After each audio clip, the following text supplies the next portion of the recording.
साहब के पास फिर से जाना चाहूँगा कि कर्नल साहब आखिरकार फौज से जो रिटायरमेंट होकर आते हैं कि उनके लिए क्या कुछ नरेंद्र मोदी जी ने सुविधा दी है और क्या कुछ आप मांगे रखते हैं, क्योंकि आप लगातार फेसबुक पेज से भी जुड़े रहते हैं। अक्सर मैं हर एक चैनल पर डिबेट में आपको देखता रहता हूं और आपकी मांगे कहीं मानी भी जाती है, अगर नहीं भी मानी जाती है तो आप अपने तरीके से मना लेते हैं। तो आखिरकार और क्या कुछ मांगे हैं आपकी फौजियों के हक में?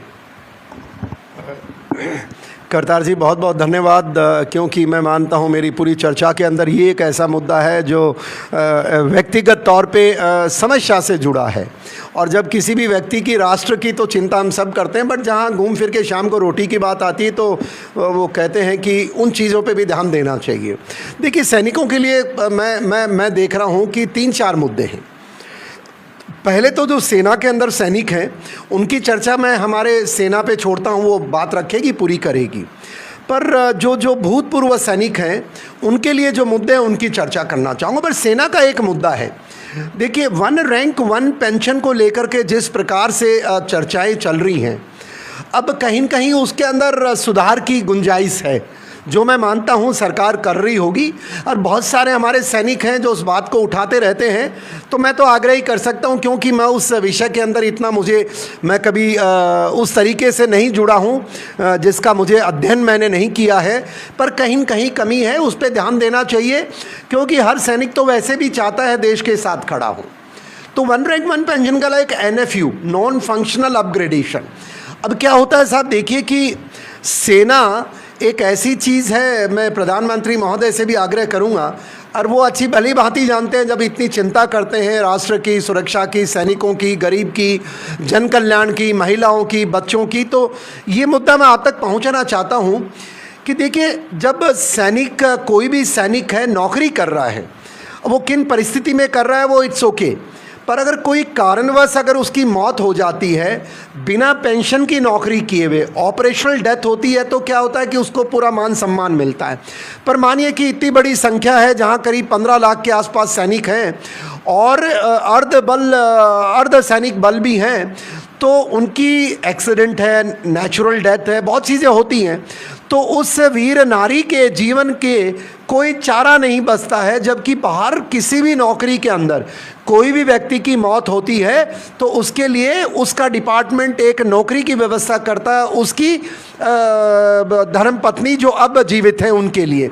तो सेना के अंदर ऐसी चूक हो रखी है 75 साल से, अब मुझे नहीं पता किन कारणों से हुई। तो मोदी जी जरा इसको आप जरूर संज्ञान लें, क्योंकि मुझे चिंता एक वीर सैनिक की नहीं है, भूतपूर्व सैनिक की, उस वीर नारी की है जिसने अपना पति सेना में खो दिया और आज बेचारी घर घर की ठोकरें खा रही है। तो देश भी मेरे साथ होगा, और मुझे पूरी उम्मीद है मोदी जी के पास ये आज बात पहुंचेगी चैनल 19 के मार्फत, और 1-2 दिन के अंदर इसके ऊपर फैसला आ जाएगा, जिससे पहले कि हमारी वो क्या लगे, आचार संहिता लगे। एक है। दूसरा NFU। अब NFU ऐसा मामला है मोदी साहब, और देश को भी पता है, जब बाहर कोई भी अधिकारी, और सैनिक जैसे है इस सेना के अधिकारियों से ज़्यादा जुड़ा हुआ है, जब UPSC कंडक्ट करके एक IAS या IPS या कोई भी एक, ये तो आजकल है, मुझे याद है जब 80 के दौर में हम सेना में गए थे और UPSC के मार्फत जब जाते थे तो सबसे ज़्यादा तनख्वाह हुआ करती थी, प्रमोशन के भी अपॉर्चुनिटीज़ उस समय के हिसाब से थी। पर आजकल मैं देख रहा हूँ कि बाहर राजनीतिक व्यक्तियों ने इस प्रकार से इसका दुरुपयोग किया है अपने महिमा मंडन के लिए कि वो पूरा सिस्टम तोड़ दिया। और सेना में एक अधिकारी 23 साल तक नौकरी करके अगर वो मेजर या लेफ्टिनेंट कर्नल है तो दुर्भाग्यपूर्ण बात है। तो ये जो NFU नॉन फंक्शनल अपग्रेडेशन, वो जब बाकी जगह आपने दे रखा है, सिविल सर्विसेज में दे रखा है, क्यों दे रखा है? मुझे लगता है क्योंकि वहाँ जो अधिकारी कानून बनाते हैं वो आपके नज़दीक बाईं तरफ बैठे होते हैं, आपसे साइन करवा लेते हैं।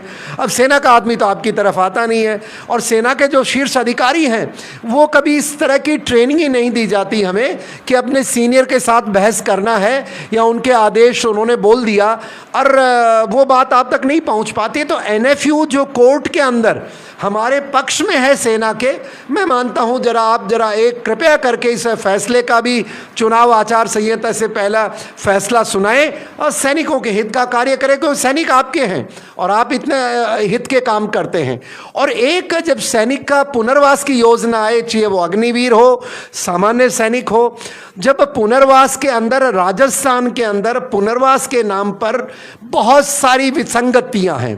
पहली विसंगति यह है कि पुराने जमाने में इनको पुनर्वास देने के लिए उसको पुनर्वास योजना था, जिसका समय के साथ पुनर्वास तो पहले भी होता था। ये रिजर्वेशन आया बाद में वीपी सिंह जी के दौर में, तो उसको रिजर्वेशन का नाम दे दिया और अब उसके कारण उसके अंदर कंपटीशन आ गया और युवाओं का कि फौजियों को ये क्यों दे रहे हो, इनको पेंशन मिल रही है इनके पास। तो ये है, वो सोच गलत है, क्योंकि ये पुनर्वास की योजना थी और इसको पुनर्वास की योजना ही रहने दें, रिजर्वेशन से ना जोड़े। और दूसरा, गहलोत साहब तो नहले पे दहला कर गए, उन्होंने तो इसको जातिगत रिजर्वेशन कर दिया। अरे साहब, क्या आप चाहते हैं पंजाब में एससी बॉर्डर संभालें, कश्मीर में एसटी संभाले और राजस्थान का ओबीसी संभाले, गुजरात का एमबीसी संभाले? ये बंद होना चाहिए।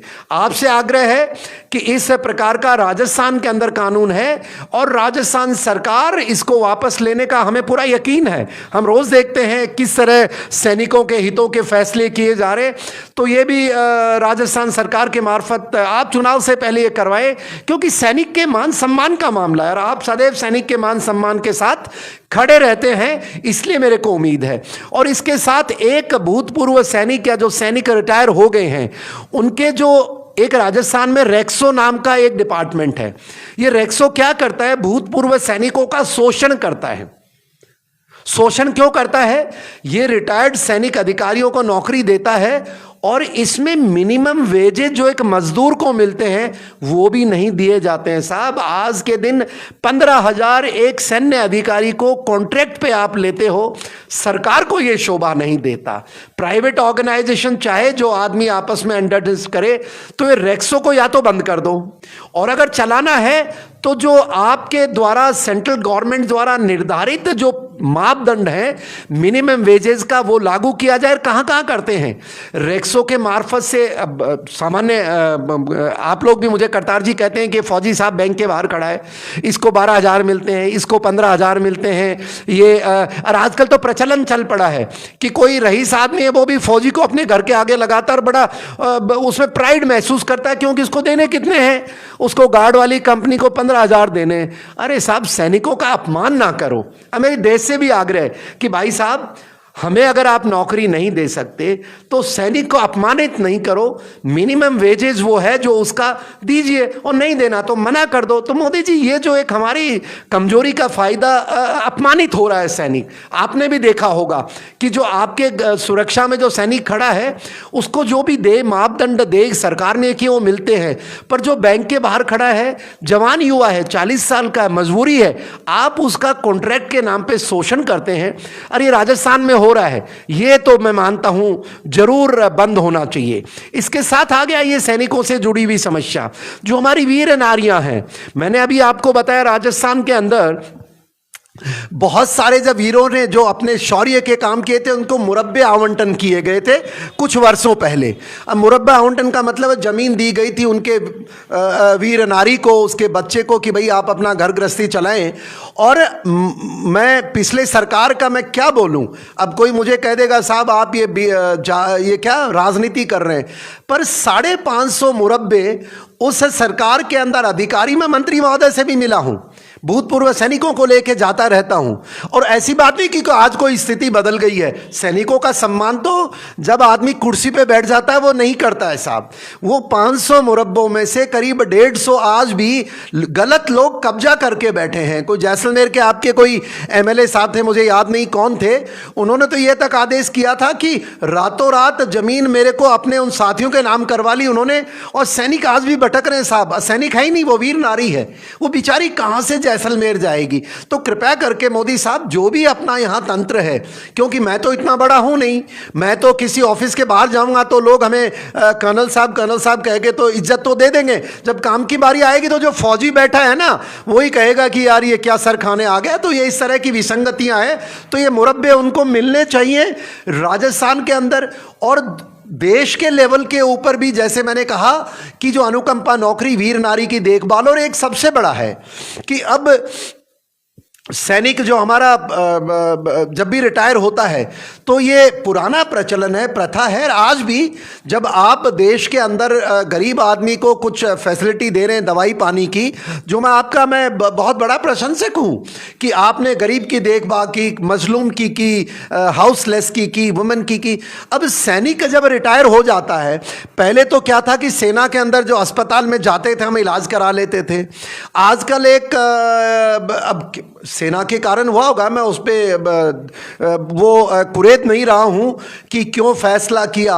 आज के दिन ECHS एक नाम की सेवा है, ex serviceman contributory health scheme, और जिसमें हमने हमारे थोड़ा बहुत आप पैसा लेते हैं और उसके बाद आजीवन काल दवाई देने का प्रचलन शुरू किया।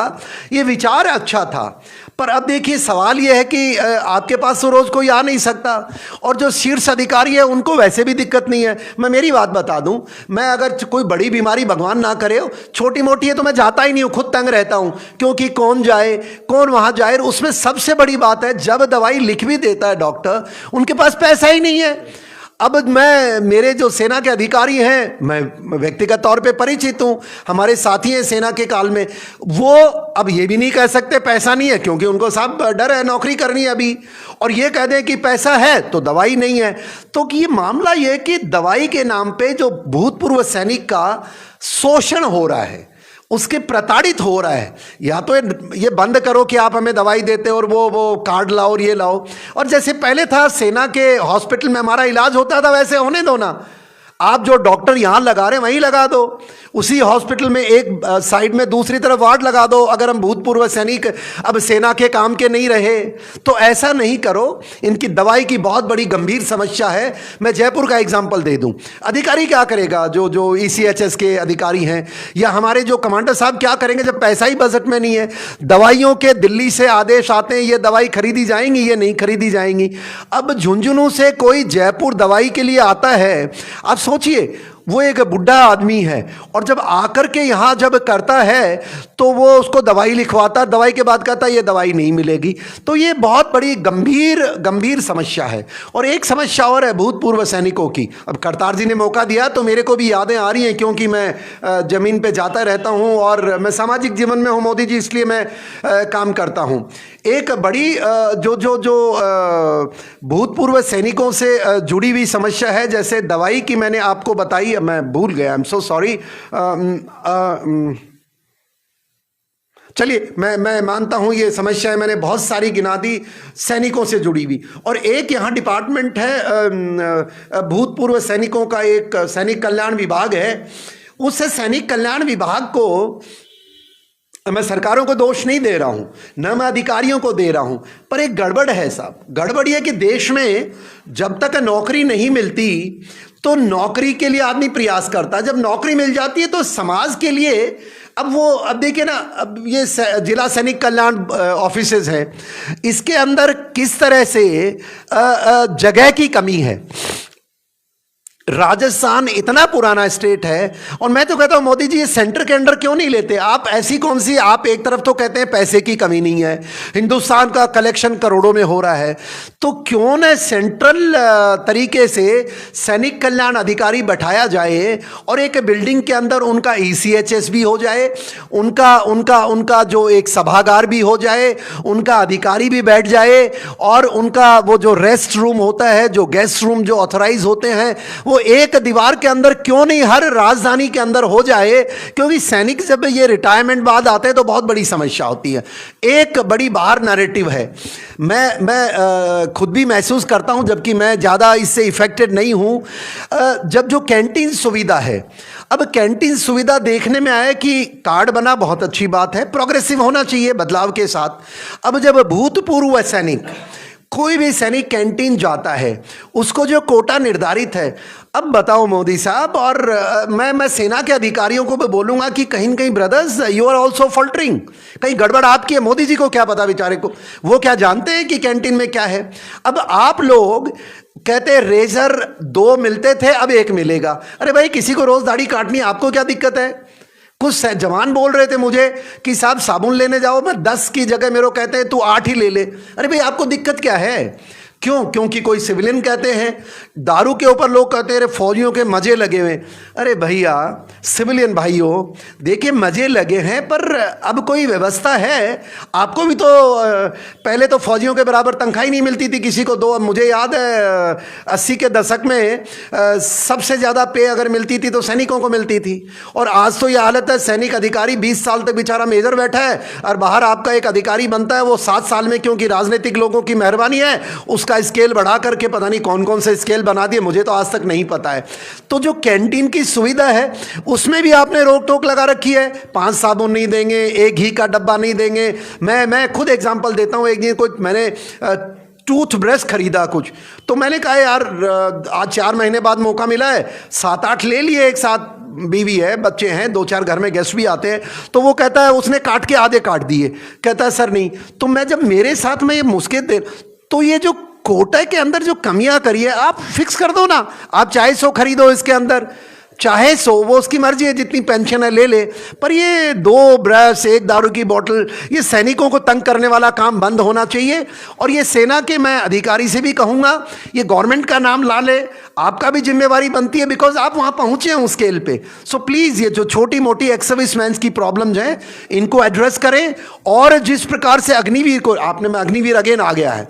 अब ये बताओ कि सेना के अंदर जो मौजूद हमारे साथी हैं, आप या तो डिफेंस मिनिस्टर के पास जाइए, अपनी बात रखिए। मैं देख रहा था एक मेरे पुराने मित्र हैं जो कोई किताब छापी है उन्होंने, वो कुछ नेगेटिव पब्लिसिटी कर रहे हैं। हमारे बहुत सारे मेरे सैन्य अधिकारी हैं जो इस बात का मजा ले करके सिविल डोमेन में बातें करते हैं। कृपया करके यार, सैनिक है, सैनिक का सम्मान अगर हम नहीं करेंगे, और उनको अगर किताब में आज लिखना था तो पहले किसने मना किया था। तो please all those in service request, educate everyone. सेना की बात सेना में रहे, और जो हमारी एक्स सर्विस उनकी समस्या हम उठा रहे हैं ना मीडिया के अंदर, और मैं मानता हूं देश हमारा सम्मान करता है। थैंक यू करतार जी, मैंने बहुत सारी समस्याएं गिनाई, हो सकता है कुछ छूट गई हो, पर इतना भी अमल हो जाए तो मैं अच्छा मानता हूं। एक सैनिक का मनोबल बढ़ेगा और राष्ट्र के लिए भी अच्छी बात है। आप लोग सभी अतिथियों का न्यूज़ 19 स्टूडियो में पधारने के लिए बहुत बहुत धन्यवाद। और तमाम मुद्दे यानी कर्नल साहब आर्मी को लेकर या रिटायर जो कर्नल है, रिटायर फौजी है, उनकी बातें रखते हैं सरकार के सामने, और तमाम कई बातें हैं कर्नल साहब से हम आपको रूबरू करवाते रहेंगे न्यूज़ 19 के माध्यम से। फिलहाल इन खबरों में इतना ही। नमस्कार।